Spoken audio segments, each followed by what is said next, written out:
God's sovereignty is perhaps one of the least attractive points of doctrine for the modern American. The American thrives on individualism, autonomy, and liberty. We long to be the masters of our own destiny, setting out to chart a course to where we want to go. Nothing shall hinder us nor stop us. To suggest that there is a God who controls all events, that he has a plan for us that we may not want, is repulsive to us. If there is one thing the modern American cannot stand, it is submission. And yet, the scriptures make such sovereignty very abundantly clear. God is in control behind the scenes of each Old Testament story and brings all things out to a good end. While Genesis repeatedly shows the evil enacted by both the devil and mankind, the book ends with Joseph's famous line, "What you meant for evil, God intended for good." Every Christian accepts this to some level, falling on his knees to pray for his loved one that his heart might be changed, that God might intervene in his life and use circumstances, even evil circumstances, and turn it around for his purposes, using it for good. In fact, the Lord did this in 30 AD when he used the most wicked act in all of history, the crucifixion of the very Son of God, to be the means whereby death itself was conquered and new life was given as the curse itself began to be undone. God's sovereignty is in our lives is evident if only we would look for it, and we would see that it is indeed a good and not an evil to us, not an evil for us to buck against. Augustine, in writing his Confessions and looking back, saw how he was running from God still, like Jonah fleeing his call to Nineveh. Yet God was orchestrating each event to bring him to the church and to Christ. Today, we finally see Augustine leaving his homeland, making his way up from Carthage to Rome and finally to Milan. His restless heart has led him from philosophy to philosophy, from cult to cult, and finally to the academics. But he is finally brought to a place where, though he thinks he is going there to seek a higher paying job, he finds a godly man who preaches the gospel to him. What Augustine had meant for his own selfish gain, God was about to use to shape and form the heart of one of his most famous saints. And with that, we are back. We've taken a bit of a hiatus, but welcome back to the Texan Reformers. It is good to be back in the saddle as we are going through Augustine's book, his most famous book, the Confessions. And we're in book 5 today. As we heard in the cold open there, we're going to be jumping into where Augustine finally leaves Africa, leaves his home town and in his home place, and goes across the sea to meet another famous saint, Saint Ambrose. Before we get started, of course, I'm joined by my two very good friends, Will O'Brien and Reverend Carl Miller. Reverend Carl, how are you doing today? I am doing fantastic. 2 thumbs up. Very good. Good to hear. Mr. Will O'Brien, same question to you. I only have 2 thumbs, so I can't one up Carl. Doing well.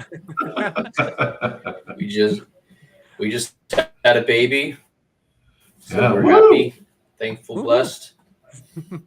So, and I still made it to the podcast. That's Thanks right. to my wife. Good to hear. Yes, the Lord is good. Awesome. Well, it's as I said, it's been a few weeks. We've been busy the last few weeks, but we are glad to be back in it and jumping into book 5. Gentlemen, what was y'all's initial takeaways from book 5 before we jump into our outline here? Will, we'll start with you.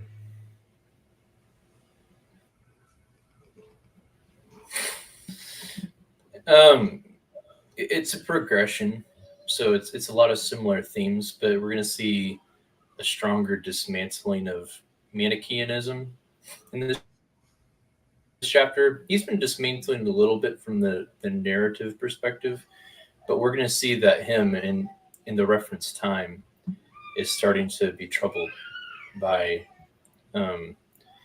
either the inconsistencies, the follies, and the lack of knowledge and answers that worldview provides. So he starts to see it as more and more false. We see the persistence of his mother, common theme. Her prayers, which sainted her in the Catholic Church for being such a, as we call it, a prayer warrior, but really a faithful woman. And his continual progression as one who is wondering, but that God is still sovereign over. Mm-hmm. Indeed. Carl, what about you?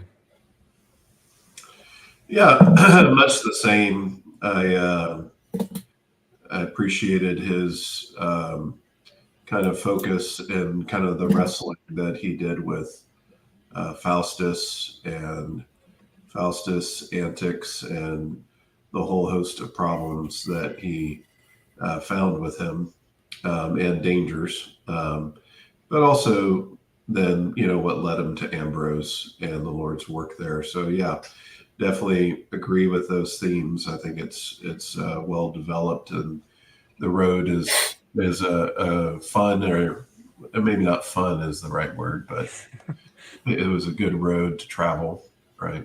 So especially considering the end. Mm-hmm. Indeed.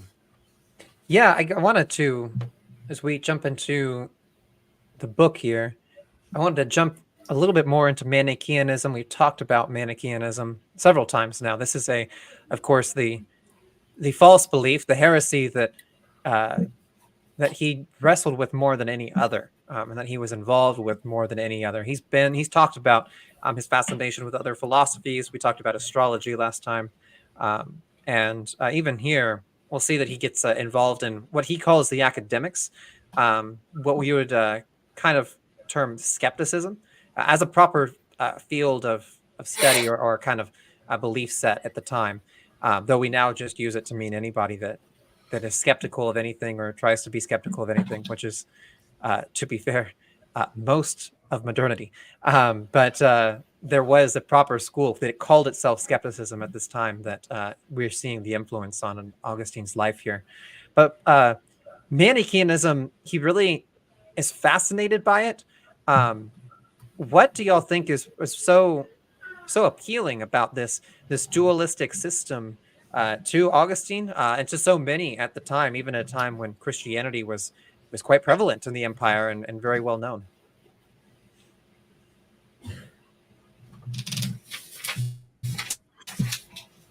I think that a lot of it, he seems to wrestle with the fascination of knowledge, and also then his different areas of searching for that, following those rabbit trails and those paths for a certain distance, and then becoming disappointed, but also elevating and seeing different figures and men in the Manichaean movement as being men that he would look up to because of what he perceives they possess, and but yet still, on the other hand, being quite disappointed or becoming more and more disappointed with them. So. Mm-hmm. Mm-hmm. He's also, texting my wife, persuaded by just a lot of the loftiness of the language of some of the followers too. He was, himself, we consider very, maybe not in the sense of the term of those who he would argue against later, but he was an academic. He loved knowledge, and he loved rhetoric, and they possessed both. And they provided a lot of answers to his questions, answers that he would later say didn't really make sense. Or as he dug deeper into them, he found them to have internal inconsistencies. But they were providing answers at the time to a lot of the questions that he had. Right. Yeah, he's kind of seeing. I kind of, so much of this book, especially in these earlier chapters, remind me of my own journey going through academia. I think probably an experience a lot of people have going through academia, of all of these different ideas kind of thrown at you all at once, answering questions that you may have had that you didn't think were sufficiently answered as a child or something like that, or maybe they were and you just weren't listening, and being enticed by these different schools of thought. And Manichaeism really lends itself to that, and it married itself very well to a lot of the Greco-Roman thought of the time, of Gnostic ideas of the physical world being bad, being evil, and having this idea that the Godhead, if the Godhead was so high above, that how could it possibly be the root or the author of evil in any way? So they wanted to remove God as creator entirely because they saw sin being or evil or some kind of badness being present in the creation, and then further saying how could that God incarnate at all?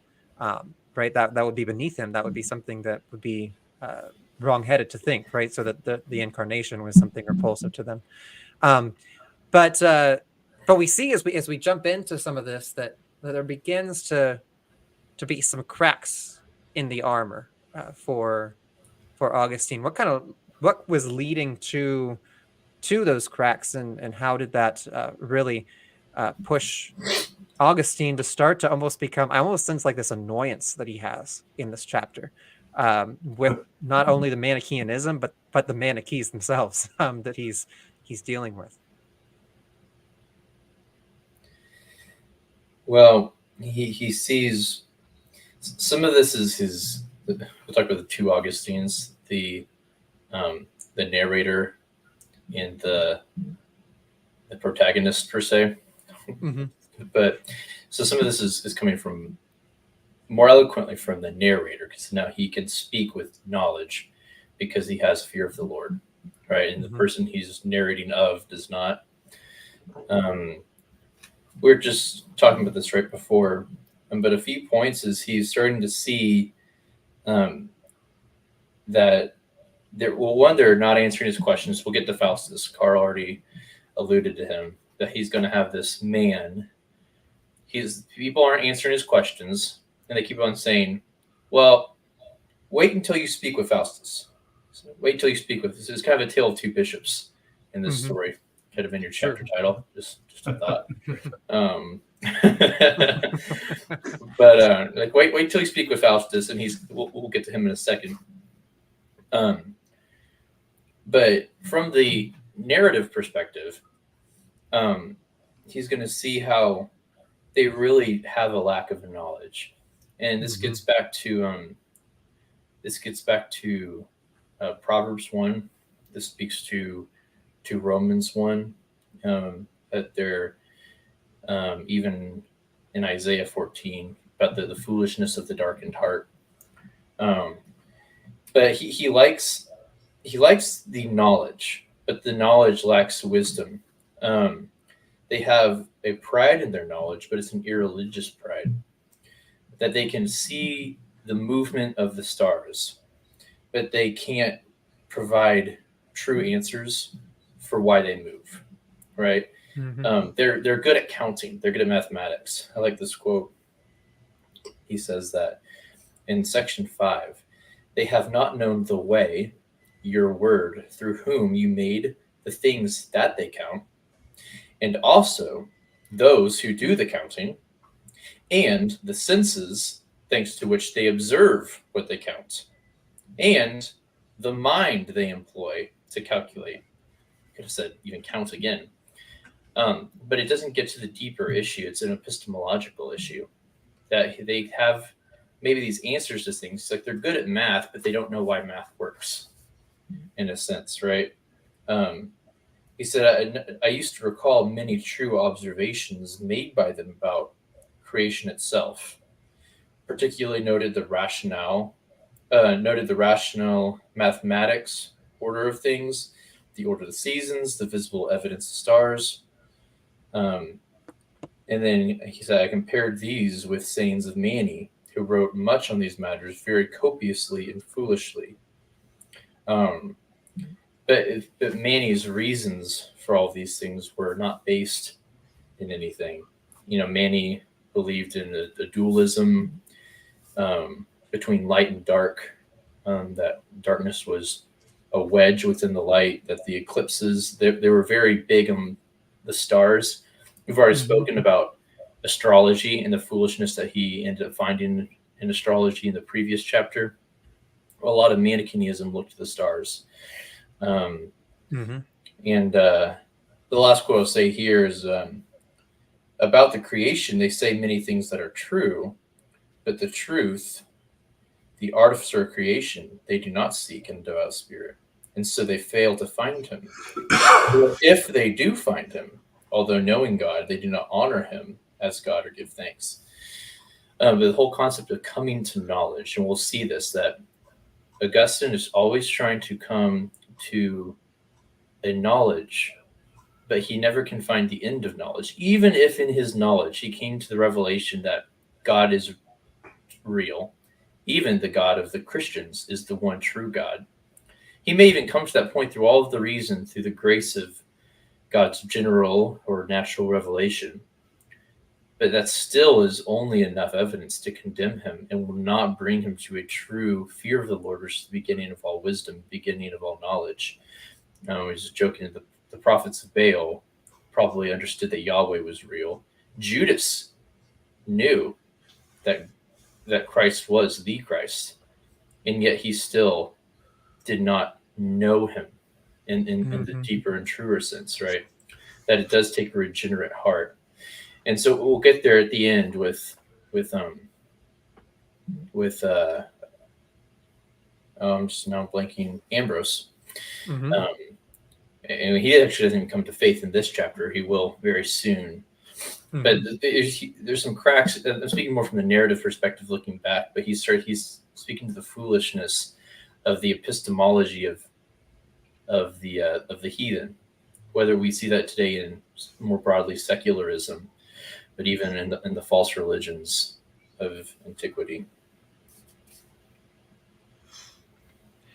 Yeah, I think that's a very important point, right? So we've talked about how Manichaeism is a Gnostic cult, and one of the kind of core ideas of Gnostic thinking is that gnosis, that knowledge is what gives you power, what saves you, whatever saves means to them, depending on the cult, depending on where you are.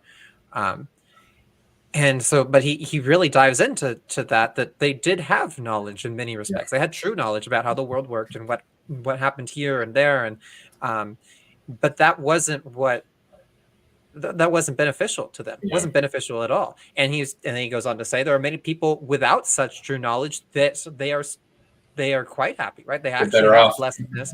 Yeah, they're better off because they know God, but not know in that same way. A lot of languages have multiple words for those two senses of know. The best way we can do that in English is to say, I don't know him, but I know of him, right? That's the kind of what we mean by that. In German, you would say ich weiß das. I know that in the scientific sense. That's where they get their word for science, Wissenschaft. But if you say ich kenne das, you're saying I know that on a deeper level. Yeah. Spanish has the same with saber y conocer, the concept of knowing something existentially, and then to know as in to know a person, to have a relational knowledge. He mentions even like with a tree, kind of like what's the point of, you might know how many cubits high it is or the width of its spread. But what's the point of a man who can measure a tree versus the man who knows what a tree truly is and can be thankful for it and give thanks to the creator of it. So you can see you can get your tape measure out and you can study. Today you can get your microscope out and say, oh, look at how much we know about trees. But you truly, that's good. He actually says, and how much better is it for the man who knows God as the creator of the tree and knows the true nature of a tree, and also then can scientifically look at the tree and understand God's creation. He would say, better is the man who can't calculate a tree, who doesn't have the microscope, but knows what a tree truly is. He's better than the man with the tape measure and microscope.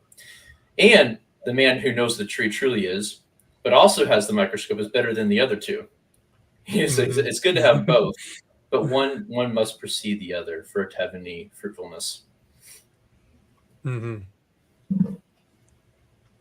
Yeah, I think I was thinking through this. I was thinking about a house as I was reading that portion there. Like you can know the house backward and forward. You could talk about its how many rooms it has, its dimensions, all of these different things. But can you really tell me what it's worth if you don't actually like appreciate it for what it is, right? Actually live in it and see what its use is. If a family is living there and it's used for hosting people and all of these things that a house is made for, um, it's you could know every single detail from color to dimension to size, all these other things, but that wouldn't really help you get at why the house is there in the first place. Um, so that's the kind of difference we're speaking to here. And we know from the scriptures themselves, they speak to this. And James, I was reminded of James, um, where he says, even the demons believe that God is one, right? They know this. They know probably far more than that, right? The demons have far more access to knowledge. They used to be in the throne room of God himself. They've been watching all of history play out as God's redemptive plan has been taking place. And they know who Christ is. They call him out by name as they possess people in the book of Acts, right? So much so that Paul gets annoyed that he just casts the demon out because he knows that demon knew that they were servants of the Most High. Um, and yet that doesn't save them. That doesn't bring them to their blessedness and reward in any sense. They will be condemned along with all of those who rebel against God. And it's knowledge doesn't save. Faith is not merely knowledge, right? Faith is a trusting and a reliance upon upon God and who He is. I saw a great meme the other day that explained this well. There was a meme of a guy with the bottle, and the genie comes out and says, "Tell me your wish." And he said, "I wish atheists knew that God existed, that all atheists knew God existed." And then the genie says, "Done."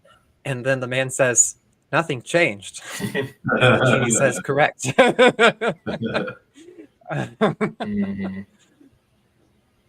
Yeah. Yeah, there definitely is. There's a difference between knowledge and saving knowledge. Like you were mentioning before, there's a difference between knowledge and experiential knowledge. And, although Augustine isn't converted yet, he recognizes that's we've been talking about that being a crack in the armor, but it's interesting that he ties and recognizes happiness or even contentment along with knowledge. So for example, when he says, yet, O Lord God of truth, is any man pleasing to you because he knows these things? No, for surely that man is unhappy who knows these things and does not know you. Right. So, it's the aspect of faith, right? And having that true knowledge of God for who He is, and knowing Him savingly is a wonderful thing, and something that they were all lacking. It's good to see how God uses. Right, we see that you might have, Apollos plants, right, and Paul waters. It's God who gives the growth. There's often a succession that God uses in the lives of the rebel, the unregenerate, to bring to Him. It's we haven't talked about Tolkien today. We have not. We get at least one, right? Yeah. You have Bard the bowman. His father knocks the scale off of Smaug, right? And then Smaug terrorizes for another many years, and then it's the son who comes and sends the second arrow, where his father put the first, right? But he's able to be successful, and we're seeing God in His graciousness, tearing a gut. And salvation isn't a well, I won't say salvation. I'll say justification. The first point in salvation is not a progressive thing. Salvation, in a larger sense, is. but justification is particular. But we do see, so Augustine, he isn't being more and more saved as this is going on. We understand that. But God is preparing him in this time for that arrow to be plunged right into the heart. He says right in section 1, the closed heart does not shut out your eye, and your hand is not kept away by the hardness of humanity, but you melt that when you wish, either in your mercy or punishment, and there is none who can hide from your heat. God is sovereign even over the unregenerate. He is sovereign against the rebel. It is yet, right, as in Romans 5, that while we are still sinners, Christ died for us, right? That even in our state of rebellion, Christ did the work for us. And we see Christ as being gracious to Augustine in this progressive sense that he is keeping him away from blaspheming the Spirit, right? He's keeping him away from a complete hardness. That God is still working in the life of Augustine, even in his hardness. And then he will eventually plunge the arrow and bring him to himself, in which he will then, of course, progressively still work in a salvific sense in his life. But now he'll work as Augustine is his child and not an enemy. So what is the next point? I think that brings us probably to Faustus. That really brings us up to Dr. Faustus. I mean, Faustus. The sorry, that was an English major joke for some people. But Faustus, he's this bishop, right? So this was always strange to me when I read this the first time, to think that though the Christian church is established and has hierarchy and churches everywhere and is prevalent throughout the empire, the Manichees too have lots of bishops and have churches and have they even have people that are calling themselves apostles and their own kind of myth of how they came about. So they're really playing copycat, trying to imitate the church, and they're this perverted thing. But they have these bishops that are well known, and this is probably the most well known of the bishops at the time. So well known that Augustine doesn't just mention him here. He actually has a book called Contra Faustus, where he destroys Manichaeanism in a kind of more technical sense, in a theological treatise, which is an interesting read for anyone who's looking for more primary sources from Augustine. He didn't just write an autobiography; he wrote extensively, and probably the most prolific church father, period.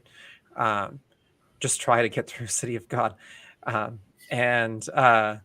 he sits down. He finally, right, he's got his questions that are burning, and none of these Manichees can give him answers that he wants. And Faustus finally comes to town. And what is so lackluster about Faustus? Because we kind of see that he does know some things, and he is a good speaker. But what's so lackluster about him that really kind of disappoints Augustine? He said that when he came, I found him gracious and pleasant with words. He said the things they usually say, but put it much more agreeably. But what could the most presentable waiter do for my thirst by offering precious cups? He's asking all these questions to all the followers of Mani, and they say over and over, well, they can't answer his questions while he's in Carthage. Well, just wait for Faustus to come. He'll answer all your questions. And then he comes and he says the exact same things they've all been saying.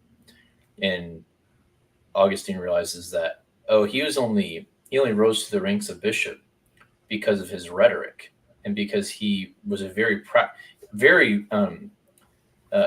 lacking in the liberal arts, very lacking in his education. But he found a very agreeable and rhetorical way to say things, which was very warm to Augustine. He enjoyed being around him because of the warmth of his company, and but it ended up that Faustus would sit around all day and just practice and rehearse his speeches so that he is a very, very influential speaker, but the substance wasn't any more than anything that Augustine had heard before. And as soon as he heard Faustus speak, he already I don't know where he says it, but he says that at that point he was already starting to fall away from Manichaeism after hearing him speak just that first time. Yeah, he says in chapter 3 of the book, there towards the beginning, he says, Faustus by name, a great snare of the devil, right? Many who were entangled with him through the charm of his eloquence. But yet, although he said he found that admirable, like y'all were saying, but then he was beginning to distinguish charm versus truth. And Faustus fell flat in that regard. Although, like you said, he enjoyed his company, his value was quickly diminishing. Yeah, he's probably, I mean, you can imagine this young man who's quite bright, like Augustine, who's kind of had all these questions, presumably been arguing with people about these things for a long time. So he knows the arguments. He knows what his friends would say if he asked them the question. And so when he's seeing Faustus, this guy that's supposed to be way up here, giving really the same answers, right? Augustine is smart enough to see that. That would really start to burst his bubble a little bit about this system of belief. It gets to a point that if you argue about particular topics over and over and over again, some people who, like myself, unfortunately, who are addicted to looking at YouTube and like going through a different argument and seeing this side of the argument and this side, seeing all the different posts as they argue back and forth.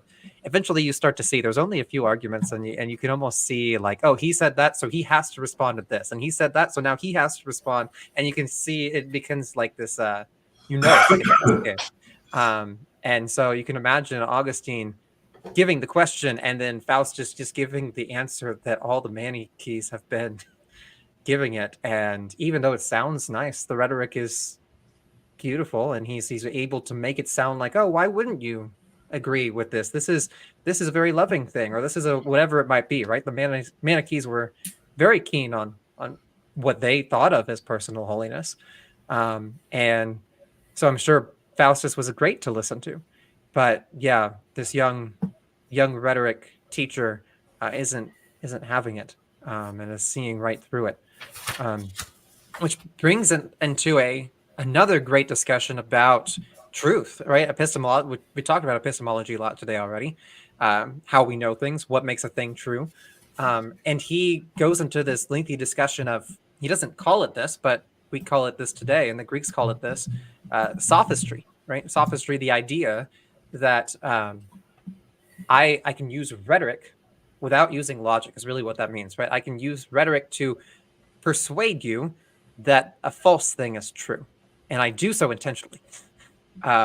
This was back in the ancient Greek days. There was a school they called themselves the Sophists, and the Sophists they prided themselves on the ability to teach rhetoric so well that you could make the lie win in court. That was their selling point. And Plato and Aristotle despised them and wrote against them all the time.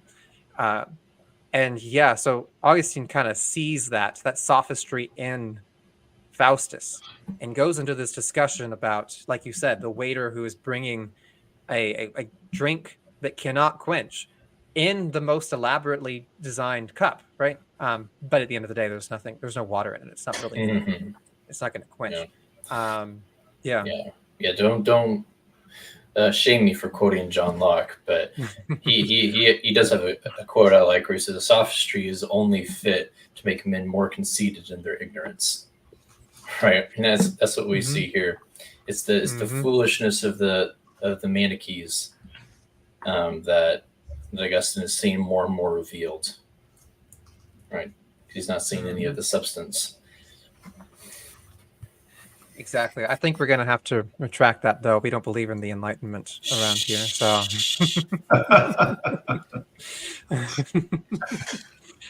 I guess broken clocks are right twice a day.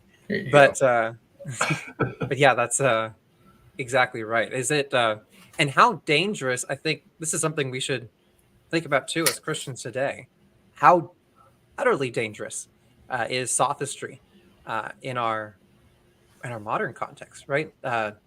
do y'all see? I'll lob the easy question out. Do y'all see sophistry prevalent in our culture or even in our churches? Oh yeah, yeah, big time. And I mean, some of the danger of it is that kind of like what Paul, warned Titus about, and commanded him, gave him exhortation to go and appoint elders in every city because they needed to shut the mouths of the false teachers as they were turning households upside down, and people were doubting and walking away from the faith, right, because of the influence of these false teachers. And I think we see all sorts of examples today of where arguments are attempted to be won with lies, persuasive lies. And therefore, you have twisted understanding and deceived people who are believing a lie, thinking it's reality. It's kind of like the Matrix on steroids, right? I mean, it's a humdinger of a Matrix, for Will. Thank you. but no, but seriously, it's one of those deals that people get all twisted because they are believing what's being said, even though it has absolutely no grounding in truth or reality. And so I think that's one of the big dangers, is that people think that they're making progress, even, say, for example, in growing as Christians, when if they're, as whatever they're being fed is not grounded in the Word, what they find when the Word is brought to light and application in their lives is that their current situation, that's far from the truth. Yeah.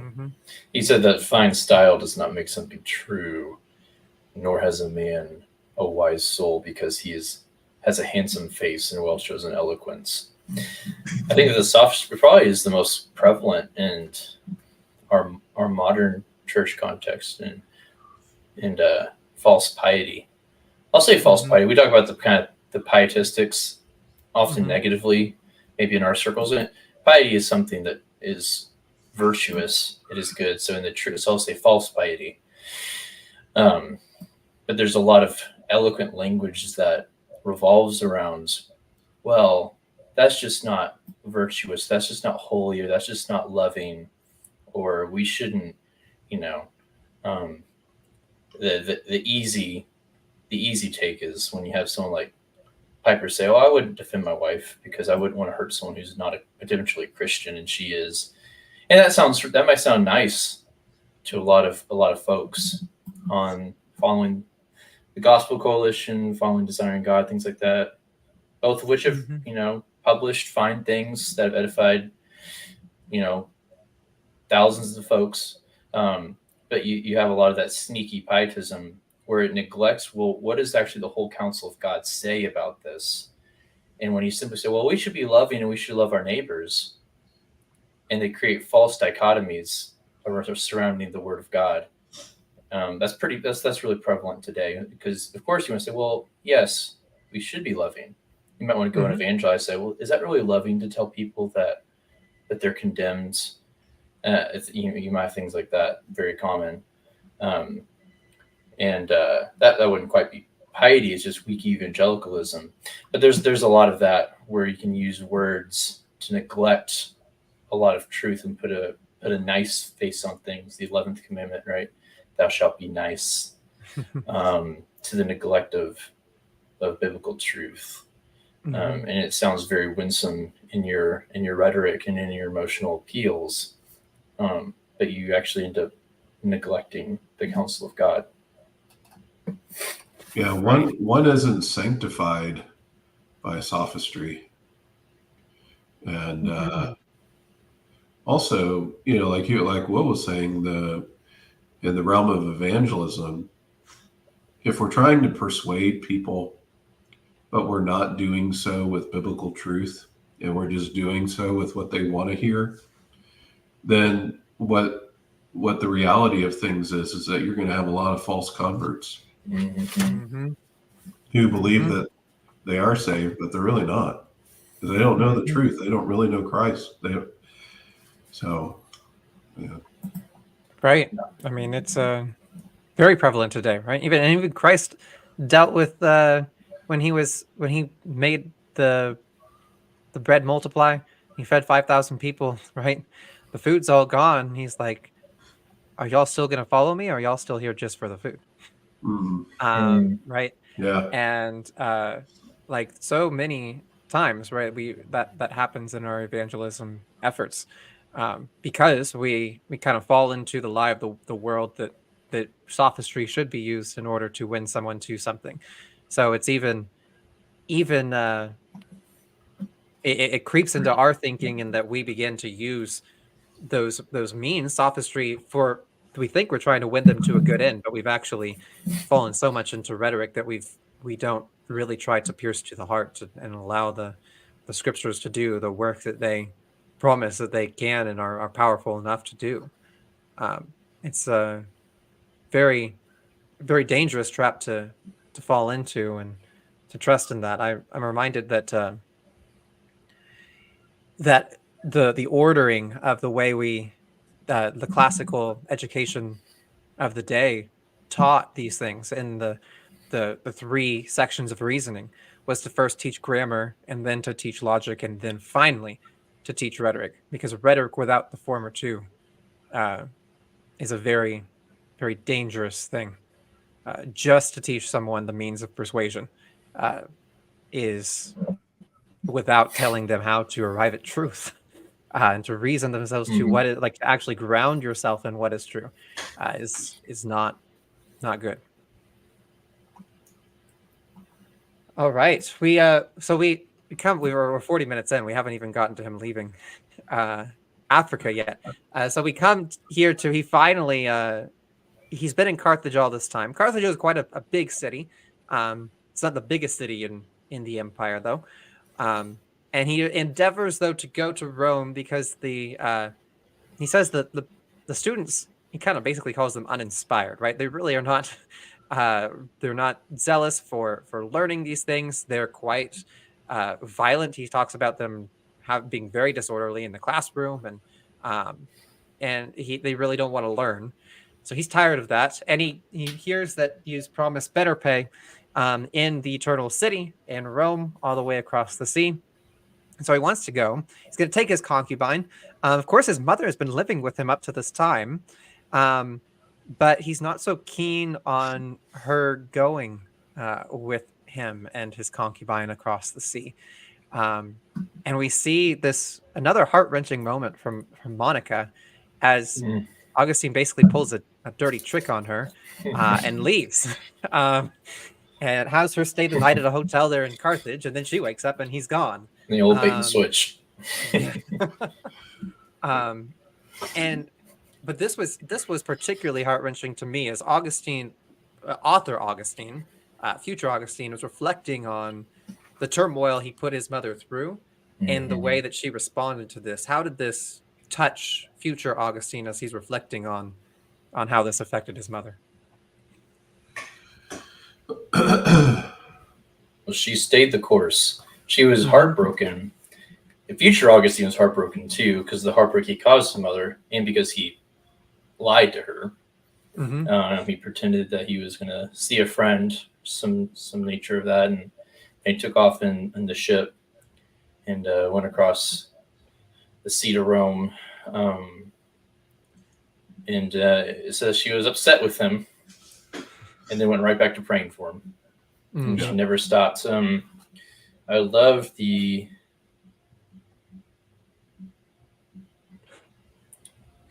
future baptism. He's speaking about his future baptism almost through his mother's tears.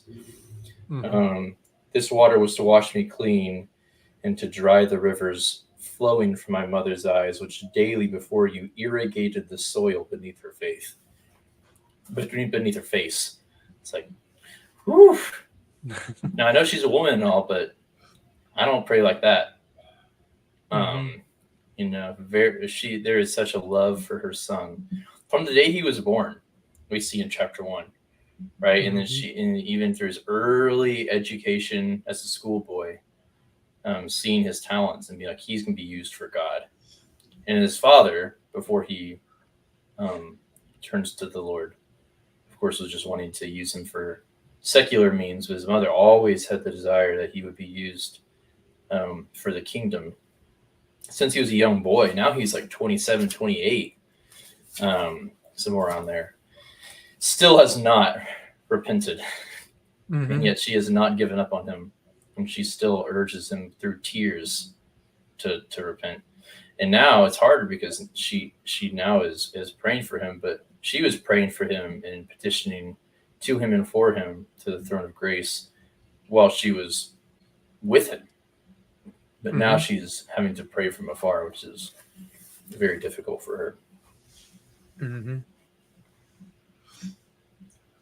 Yeah, and she even, we see before he leaves, she begs him not to go. She's praying that he won't go, that he'll stay. And this just reminded me just the beauty of God's sovereignty in the background, even when we don't know it, right? Because God denies her request. Augustine goes. He goes to Rome, and even though Monica is begging him not to go and begs God not to let him go, but we see God is still answering her prayers in ways that she does not expect that to go, because Augustine is telling us, as the author, I thought I was fleeing these students, thought I was fleeing these manichees that were starting to get under my skin, but I was actually fleeing to you. Like I didn't know it. I was going to Milan, and in Milan you were going to save me, right? So I was going there. This is why you had me get on that ship, and just showing how much God is in control of even those actions that we take that are sinful, and God is actually using those actions for His purpose, for His glory, and for our good. It's a beautiful thing to see here, even as the tears stream from Monica's face, and she's begging God to be with her son, and indeed God is with her son. Yeah, I think it presses, like you said, it's a beautiful picture of enduring love, but it presses the need for the truth and actually putting action to the words of your will be done, right? In our prayers, because we may have plans, we may have desires, but ultimately our desire should be first and foremost that God's will would be done with any and all our petitions. And so it wasn't that God was abandoning her. It wasn't that, but he had greater plans that would be worked out and in wonderful ways, of which would be of great blessing for both of them. Yeah, and it doesn't always work out in a way that is visible to us. And this is where we still pray for trust in God's will. Many times in Scripture, you look at how God is working through His people of old, and they don't get to see the other side of their exile, right? Even when we were giving, I was just telling my wife, when we were giving birth at the birthing center and the baby wasn't coming, and she's just hooting and hollering, and she's having a hard time, and she's, in a lot of pain. And then they said, hey, we're going to send you home because you're not going to give birth anytime soon. And she's like, how could God be using this? I don't know, but He is. We're praying to Him right now, aren't we? It's like, yeah. I'm like, well, He's using that at least. At the very least, we're trusting Him more because He is kind of forcing us to go to before His throne as His children, even now, right?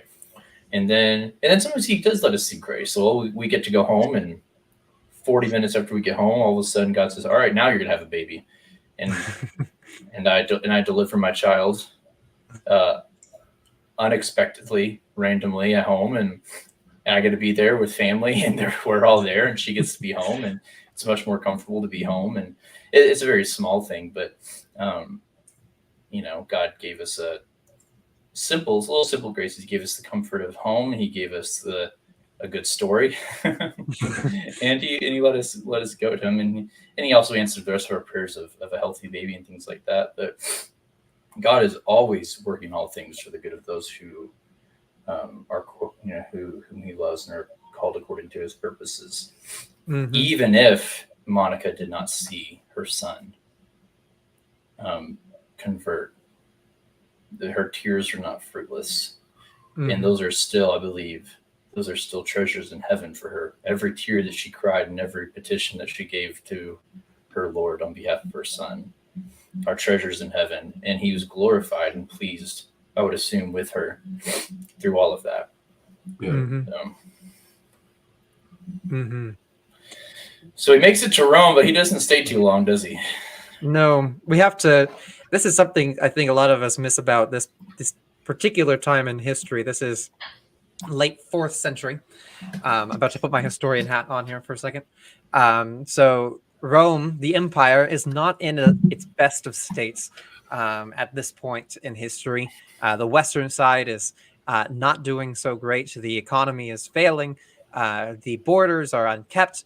The barbarians are so kind of just harassing the borders of the empire, so much so that Rome will hire one group of barbarians to go and attack the other group because they don't have the money to support their own army to be able to go and attack it. And then once that barbarian group wins, then they decide, well, we're worthy of more pay than you paid us. So then they'll start harassing, and then they have to hire another barbarian group. And so there is this whole kind of craziness going on at the time.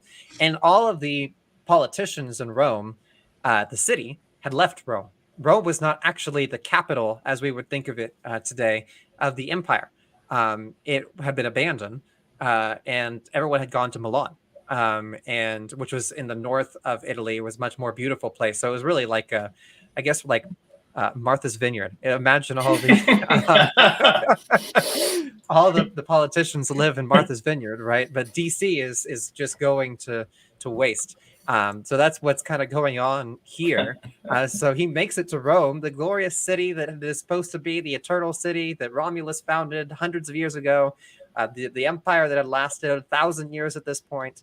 And yeah, not only does he not get the kind of pay that he's looking for, but the students are taking advantage of this rule whereby you take a class and then you pay the professor at the end. And so then the students would take his class, and then the last day of class, they would mysteriously not show up. And they would go to another professor and take his class, and then the cycle would repeat. And so even though he's promised higher pay, he's not actually getting paid in the way he was promised. And so he ends up looking for work elsewhere. And so then he sees that Martha's Vineyard has put out a job listing. And so he leaves Rome and goes to North Italy to settle in Milan. And this, brings us to really the climax of the chapter today. We call it the Tale of Two Bishops. And so we're seeing the other bishop, Faustus being the first, who's not a true bishop, not a true pastor of the word. But now we're going to see someone who is. What is, even in these opening paragraphs, right? We don't get a whole lot about Ambrose in this chapter. We're going to get extensive paragraphs on him in the following chapters because of how much of an influence he was. But what really kind of stuck out to Augustine when he initially meets St. Ambrose?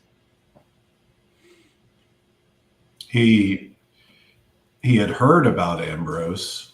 Ambrose had some reputation, right? He says he was famous throughout the whole world, right, as being a good man and a devoted servant of God. And I think that he found, contrary to Faustus, who was a a charming charlatan in a lot of ways. Ambrose was the real deal, and he found what he was, all that he was reputed to be true in his estimation, and found great value in spending time with him and sitting at his feet. And connected with him too, because Ambrose was a very learned man. Yeah. He said that nevertheless, together with the words which I was enjoying, the subject matter in which I was unconcerned came to make entry into my mind. I could not separate them. Mm-hmm. So he came for the fine words, but the subject matter ended up starting to take root. Mm-hmm. Yeah, and he also says that the reception that Ambrose gave him was memorable to him because he received him and welcomed him like a father would a son. And he tied that to being, hey, that's what a good bishop should be doing, right? Mm-hmm. Yeah. And he was able to give a response and a defense for the hope that was within him, because he had thought that the Catholic faith was defenseless against Manichae critics. But then he started to hear one after another difficult passages of the Old Testament that Ambrose was teaching him. And all of a sudden he starts connecting the dots, like, in a sense, like, I've never heard it spoken of and taught this way before.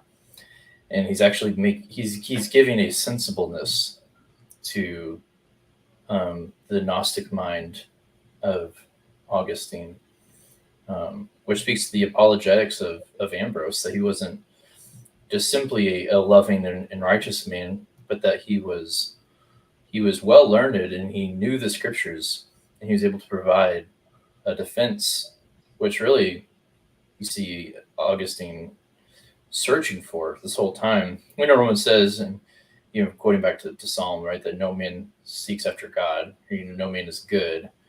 But there is a sense in which we all still we understand that that we're seeking after something. We know it not to be God, but there is an emptiness that does exist. And Aquinas, Augustine he is a searcher throughout all of these books that we've been reading. He doesn't know what he's searching for, but he does love knowledge. And so you're seeing the rhetoric, the personality, the warmth, the fatherliness, the knowledge, and the holiness of this man come all together. He's not isolated one thing for another, but he's a man with some depth and range, which is what God chose to use. He created Augustine to need that, and he created this bishop to be the man to fill that. So this is how he chose to knit the story together, and to be the response for what he had set in Augustine's heart.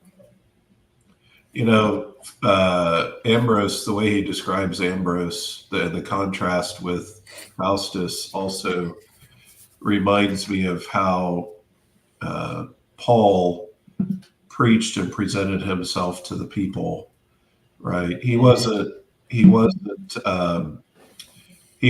knowledgeable, but he wasn't a slick, sharp looking, smooth talker, right? Augustine says, I was delighted with the charm of his speech, which was more erudite, though less cheerful and soothing than Faustus' style. Whereas from a worldly perspective, there were a lot of people who would have flocked to Faustus if Faustus and Ambrose were standing next to each other and talking, right? They would largely gravitate towards one more than the other, but because of everything that we've just said about what was true of Ambrose, there was definitely something that was gripping, the Lord used to be gripping in that relationship. Right. I think the warmth and pastoral character that Ambrose has here is just evident, and will become more evident as the next chapter progresses. But as a reminder to us, that in apologetics, the art or or science of trying to win someone to faith, it's not, a lot of times it's not really about having the best arguments or being the best rhetorician or any of these things, right? It's the Lord calls us to, um, the way I like to put it to a lot of people is to sit down on the table and just be a person for 2 seconds, Mhm. and just talk to that person, right? And care, show them that you care for their soul. If you're trying to win someone to the faith, then you had better care for their soul, and Mhm. just show that, right? Do that. Um, so often that begins to break down barriers far more than learning great rhetorical strategies to try to come at this way or that way. Not to say that studying those things is bad, and it's fun to see arguments from this perspective and that perspective. But yeah, just go and uh, be that person's friend, and show that you do care for their soul. And in that, so often we the Lord uh, is pleased to break down barriers and to begin to soften hearts to His gospel. Mhm. Absolutely. Yeah, so that brings us to Milan, and we really are wrapping up the chapter here in Milan. And I wanted to, I think, yeah, the Tale of Two Bishops. That's a great way of speaking about this chapter and seeing the contrast between Faustus and Ambrose. That As we needs to go be in, the YouTube link title there, Caleb. yes, I'm gonna have to change the title here because I think I like that title too much. But yeah, gentlemen, as we kind of wrap things up, any closing or parting thoughts on Augustine's journey in this chapter? I'm just going to read that verse from First Corinthians that Pastor alluded Mm-hmm. to. Paul says that, Mm-hmm. and I, when I came to you, brothers, did not come proclaiming to you the testimony of God with lofty speech or wisdom. Right? And Paul is that Mm-hmm. fatherly figure that, Mm-hmm. at least in the words of Augustine, Ambrose is seeming to emulate. So very good. And we see here at the close that um, Augustine finally puts a nail in the coffin of Manichaeism. He says he rejects it, and his skepticism kind of comes to an end, and he becomes a catechumen of the church. He says, although he did not, however, he says at the end, he did not repent of the wickedness of his heart. Yet he's now progressing into the scriptures, and he's in he's in his skepticism that he got Mm-hmm. from the academics, right? Which is his own class, and he actually wrote extensively against the academics as well. More He reading did on too. him, Mm-hmm. several books against them.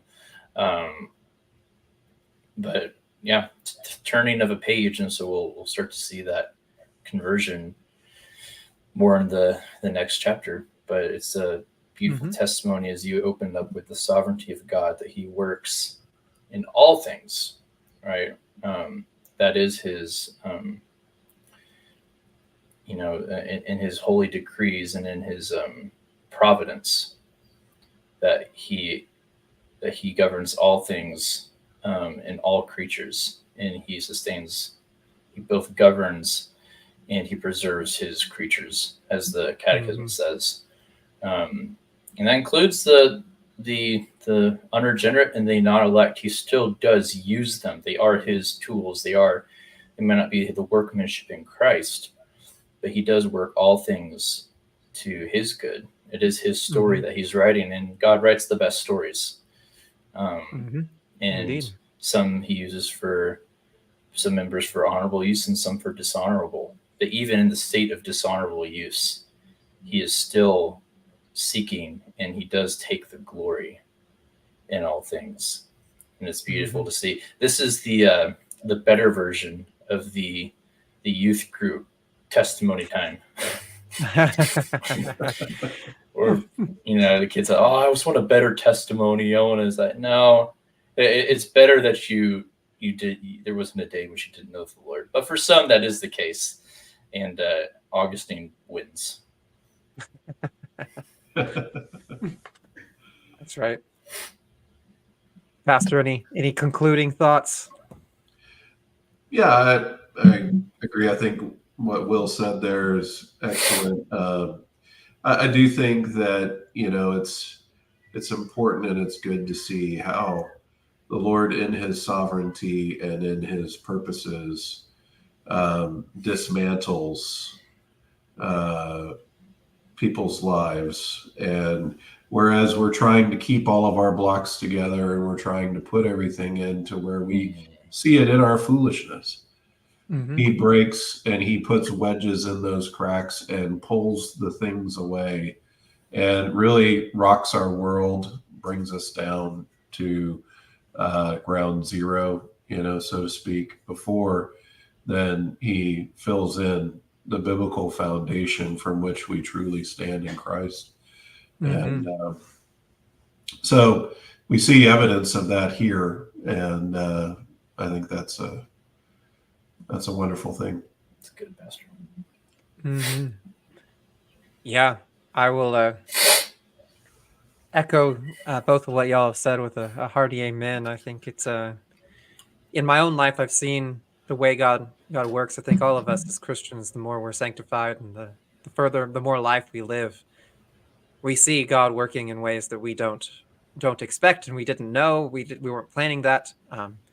I always think back to I was up here. It ended up going to ACU whenever I was 18 to go after I graduated high school. Hadn't planned on going to ACU. The only reason why I chose Abilene Christian was because I was arrogant enough to think that I had a high enough SAT score to get automatic admission in the Texas A&M. So I submitted my application the last day that you could possibly submit your application. Having done so, of course, they did not accept me, and so because they were already full.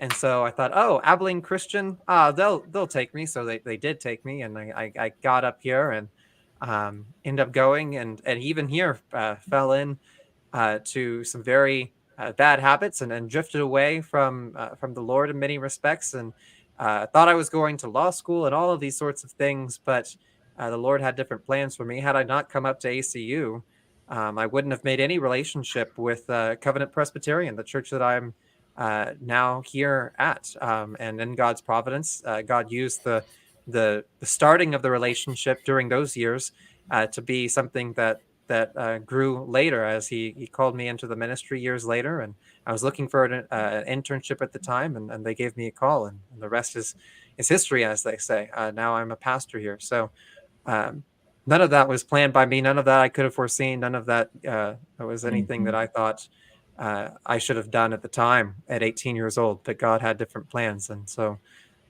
yeah, I think we see if you just look hard enough, you're just aware enough of what God is doing. We all have those kinds of stories in our lives, and it's a beautiful thing to know that our God is sovereign, even when we're running in the wrong direction, and He does bring us to Himself. With that, I will sign us off here. It's been a good discussion, gentlemen, as we're jumping through Augustine. Join us next time for Book 6, as we jump really more into Augustine's relationship with Ambrose and his journey there in Milan. This is actually, or still a few chapters away, or a few books away from his conversion. But now he's actually a catechumen in the church. Catechumen meaning not baptized yet, still, but he's wanting to go to the church, even if just to hear Ambrose speak. So we'll see how that affects his heart later. But until then, the Lord bless y'all. Thank y'all so much for joining us, and we will catch y'all next time.